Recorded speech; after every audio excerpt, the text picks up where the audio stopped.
If you want to know how to buy shares of Mutares SE Co, KGaA, this quick guide will help. Mutares is a German industrial holding listed on Xetra under the ticker MUX.DE. This is an educational overview, not financial advice.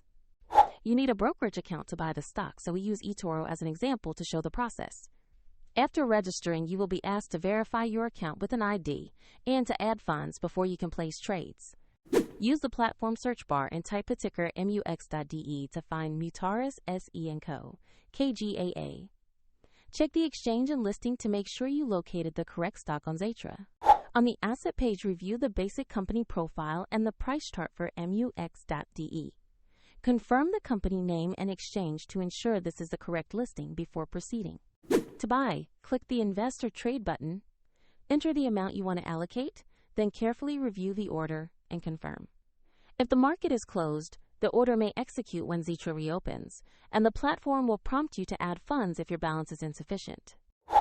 After execution, your position will appear in your portfolio, where you can monitor it. For the eToro link and further resources, check the description below.